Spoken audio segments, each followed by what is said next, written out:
Si nous supposons que l'islam est vrai, Allah a envoyé Jésus comme prophète. Jésus a prêché, a gagné quelques disciples musulmans. Ces gars-là se promènent en confessant qu'ils sont musulmans. Où sont passés ces gens-là? Parce que les documents que nous avons sur les gens de l'époque montrent qu'il y avait des personnes qui croyaient en Jésus et qui l'adoraient, l'appelant le Fils de Dieu, et d'autres qui le rejetaient. Mais où sont tous ceux qui le suivaient et qui, en fait, étaient d'accord avec l'islam? Impossible de dire qu'ils ont survécu, car nous devrions en avoir des traces du 1er au 5e siècle et au-delà. Or, nous n'en avons pas. Non, ceci est... Vous avez renvoyé la question à votre ami musulman. D'accord, si c'est ce que tu crois, et si je dois prendre ta croyance au sérieux, tu devrais pouvoir répondre à cela. Qu'est-il arrivé à ces gens-là? Deuxième question, pourquoi Allah aurait-il égaré les disciples de Jésus et détruit tout ce pourquoi Jésus s'était tant investi? Qu'est-ce que je veux dire ici? Je veux dire que les documents que nous avons sur les disciples de Jésus, du 1er siècle, du 2e siècle, etc., montrent qu'ils croyaient que Jésus était mort crucifié. Ils croyaient aussi qu'il était mort pour les péchés des autres, et ainsi de suite.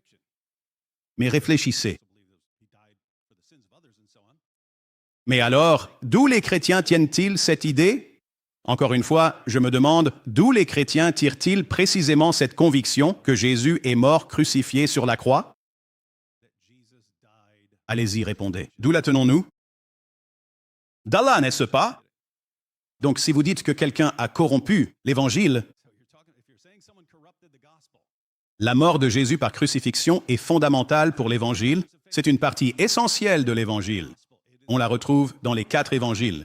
Ensuite, si vous regardez dans le livre des Actes, ce que les apôtres sont allés prêcher, ils partaient et prêchaient partout où ils allaient. Ils parlaient parfois d'autres choses, mais ils parlaient toujours de la mort de Jésus, de sa résurrection et du fait de se soumettre à lui comme Seigneur.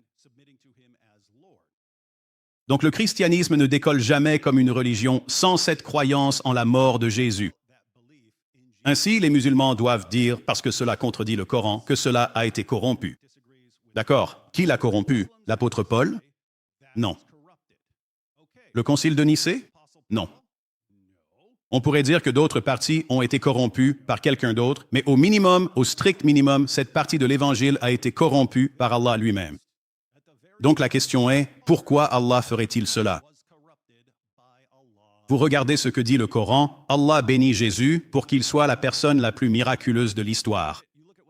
En fait, si vous parcourez ce que dit le Coran, c'est assez intéressant. Donc Jésus est la parole d'Allah. Il est un esprit venant d'Allah. Il est né d'une vierge. Il vit la vie la plus miraculeuse de l'histoire.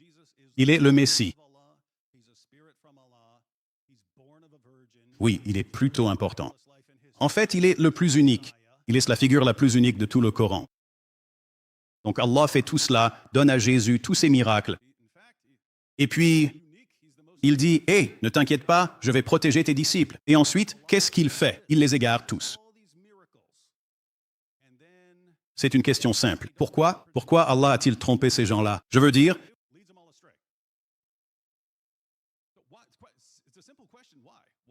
je ne comprends pas comment les musulmans peuvent entendre cela toute leur vie sans immédiatement se demander « Pourquoi? Pourquoi ferait-il cela? » Il a trompé les gens pour qu'ils croient. Même si tu veux dire que c'est plus juste, que ce serait mieux s'il avait fait en sorte que ce soit Judas qui soit crucifié à la place de Jésus, tu te dis « D'accord, oui, mais pourquoi a-t-il égaré des milliards de personnes? » Garde à l'esprit qu'à notre époque, il ne s'agit pas seulement des chrétiens.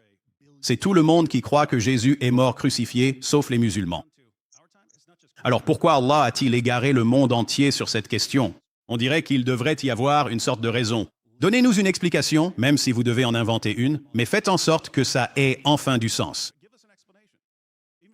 Devine quoi? Tu peux essayer ça avec tes amis musulmans? Ils diront simplement « Allah, c'est mieux », parce qu'ils ne peuvent pas trouver d'explication. Troisième question, pourquoi Allah a-t-il dit à Jésus que ses disciples seraient supérieurs jusqu'au jour de la résurrection? Et cela est lié à la question de les avoir égarés. Parce que si Allah va les égarer pour une raison quelconque, peut-être qu'il la connaît. Peut-être qu'il a une excellente raison d'égarer les disciples de Jésus, et nous ne sommes tout simplement pas au courant. Eh bien, savait-il qu'il allait faire cela? Quand il s'apprête à emmener Jésus, savait-il, tiens, je vais convaincre ces gens que tu meurs sur la croix pour les péchés? Je suis sur le point de les tromper, de tromper beaucoup de gens, des milliards et des milliards de personnes. Je suis sur le point de les tromper. D'accord, s'il sait qu'il va faire cela, pourquoi dit-il à Jésus, ne t'inquiète pas, tes disciples seront supérieurs jusqu'au jour de la résurrection? Il sait qu'il est sur le point de les égarer. Alors, mentait-il à Jésus, ou ne savait-il pas ce qu'il allait faire? Il semble que ce soit l'un ou l'autre, non? S'il sait ce qu'il va faire, alors il a menti à Jésus. S'il disait la vérité à Jésus, je vais protéger ces gars-là. Alors quoi? Plus tard, il a décidé de revenir sur sa parole et de vraiment compliquer la vie à ces gars-là pendant un moment. Quatrième question, si l'Évangile a été donné comme guide pour l'humanité, pourquoi Allah n'a-t-il pas préservé son message au lieu d'aider à lancer une hérésie? Gardez à l'esprit que nous partons ici de l'hypothèse musulmane. L'Évangile a été corrompu. Quelque part, il y avait un Évangile qui était en accord avec l'islam, Jésus n'est pas mort, et ainsi de suite. Très bien, nous n'avons aucune trace de l'existence de cela. Alors pourquoi Allah a-t-il révélé un livre en disant « Ceci est pour guider l'humanité » ? Ce livre est censé guider l'humanité, mais c'est lui qui le corrompt. C'est lui qui le modifie. Alors, qui ce livre a-t-il guidé? Eh bien, apparemment personne, à moins que ce ne soit tout au début et qu'il y ait eu une perte. Et puis, ces gens furent égarés par Allah. Question 5. Si l'évangile islamique a été corrompu si rapidement, puisque nous n'avons aucune preuve de son existence, pourquoi Allah a-t-il dit qu'elle était encore disponible à l'époque de Muhammad? Vous pouvez tout accorder jusqu'à présent? Ainsi, Allah révèle l'Évangile et il le révèle comme un guide pour l'humanité. Mais oups, il a ensuite décidé de tromper les gens et a corrompu son propre message. Donc, il avait déjà été corrompu à l'époque de Muhammad parce qu'il parle de Jésus mourant pour les péchés, etc. Donc, il était corrompu à l'époque de Muhammad, mais ensuite, au lieu de dire « Hé, ce livre a été corrompu, je l'ai corrompu », d'autres personnes l'ont corrompu. Il est corrompu. Il le traite comme s'il était aussi précieux que l'or et ordonne aux chrétiens de juger selon lui et dit qu'il est toujours là. C'est vraiment, vraiment déroutant. Quand on met tout ça ensemble, c'est comme « Comment peux-tu croire à ça ?» Question 6. Si Allah est incapable d'empêcher les gens de corrompre son message, peut-on même faire confiance au Coran? Gardez donc à l'esprit ici que la plupart des musulmans, même si vous leur faites remarquer qu'Allah est celui qui est responsable d'avoir convaincu les gens de croire que Jésus est mort crucifié alors qu'il ne l'a pas été, ou d'autres choses comme Jésus étant le Fils de Dieu, ils diraient « Oh, quelqu'un d'autre a corrompu cela ». Donc ils vont blâmer quelqu'un d'autre, l'apôtre Paul ou quelqu'un d'autre. Très bien, d'accord. Alors, laissez-moi bien comprendre. Allah dit que personne ne peut changer ses paroles. Allah se vante que personne ne peut changer ses paroles. Il transmet ce livre comme une guidance pour l'humanité et il est corrompu. Donc, êtes-vous en train de dire que des gens ont dominé Allah? Imaginez Allah disant « Voici, je donne ce livre ». Imaginez quelqu'un dans cette position. Je donne ce livre et je veux que ce livre parvienne à ces gens là-bas.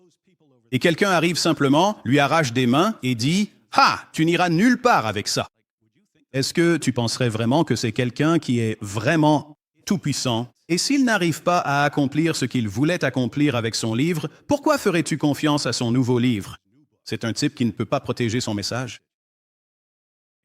C'est une chose quand les musulmans disent « Allah ne se souciait pas de préserver le livre » ou quelque chose comme ça.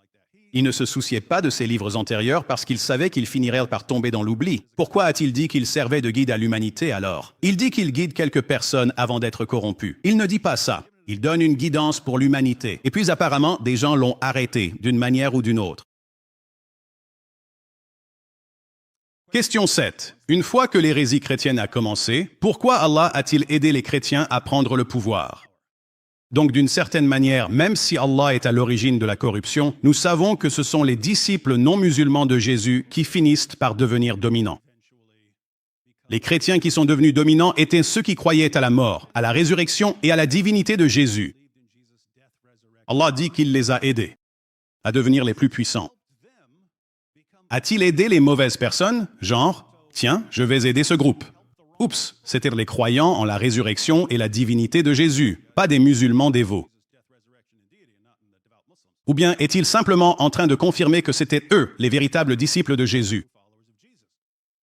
Question 8. Si Allah trompe les gens qui suivent ses prophètes, comment les musulmans peuvent-ils savoir qu'ils ne les trompent pas eux aussi?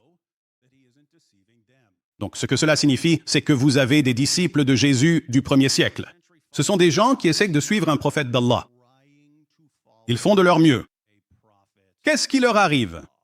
Ils finissent par croire que Jésus est mort sur la croix pour leurs péchés et ils se mettent à prêcher cela partout, ce qui serait une sorte d'hérésie selon les musulmans.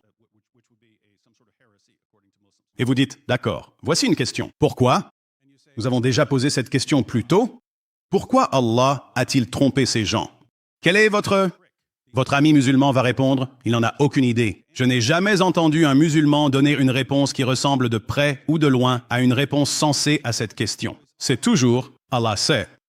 D'accord, mais si Allah a une sorte de raison secrète et cachée de tromper des milliards de personnes, comment savez-vous qu'il n'a pas aussi des raisons secrètes et cachées de tromper les musulmans? En d'autres termes, une fois que vous avez affaire à un farceur cosmique qui trompe les gens et que vous n'avez aucune idée de ses raisons, comment savez-vous que vous n'êtes pas vous-même trompé? Autrement dit, si vous dites « Eh bien, Allah n'aimait vraiment pas les Juifs, alors il en a trompé un groupe pour leur faire croire que Jésus est mort crucifié parce qu'il ne les aimait pas. » Peut-être. D'accord? Comment savez-vous qu'il n'aimait pas les Arabes? Il leur envoie Mahomet en guise de punition. Ce serait plutôt bien. Ce serait une punition plutôt efficace, non? Question 9. Puisqu'Allah a trompé les gens au sujet de Jésus, et puisqu'il n'a pas pu protéger le reste du message de Jésus, qu'a finalement accompli Jésus? Oh, nous respectons Jésus plus que vous, les chrétiens. Qu'a réellement accompli Jésus? Selon les documents, à la fin du ministère de Jésus, il existait deux groupes. Ceux qui croyaient en lui et l'adoraient comme Seigneur, et ceux qui le rejetaient. Ceux qui l'adoraient comme Seigneur, selon l'islam, vont en enfer. Ceux qui l'ont rejeté aussi. Bref, malgré ses miracles et sa prédication, tous finissent en enfer. C'est ce gars-là que vous dites respecter plus que nous? Et cela mène à la question finale ici. Comment tout cela se compare-t-il à la vision chrétienne? Donc, selon le christianisme, Dieu envoie Jésus. Jésus accomplit tout parfaitement. Il fait ce qu'il doit faire pour le salut de l'humanité. Et il ressuscite d'entre les morts. Ses disciples partent et certains d'entre eux vont à une mort horrible et sanglante, proclamant ce message. Ils ne cédaient pas, même face à la persécution, à la torture ou à l'exécution. Donc Dieu est complètement victorieux selon le christianisme. Jésus est complètement victorieux selon le christianisme.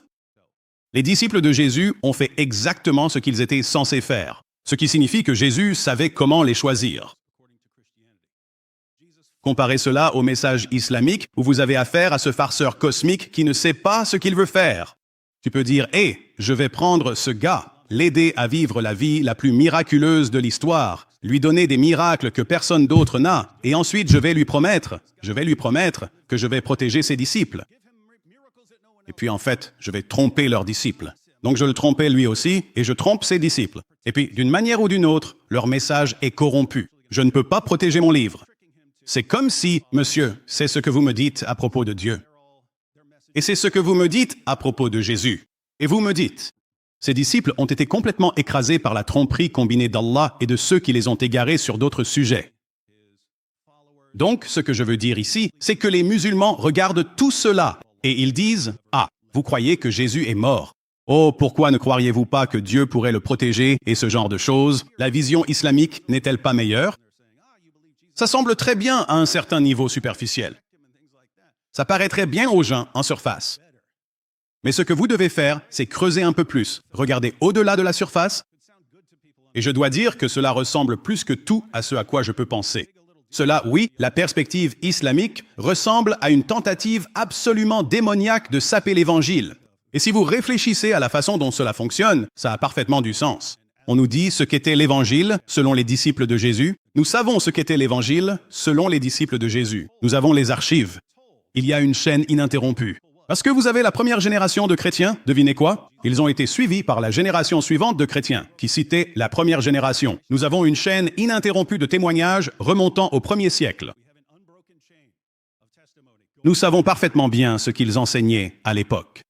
Partout où ils allaient, ils ne cessaient de proclamer le message de la mort, de la résurrection, ainsi que de la divinité de Jésus.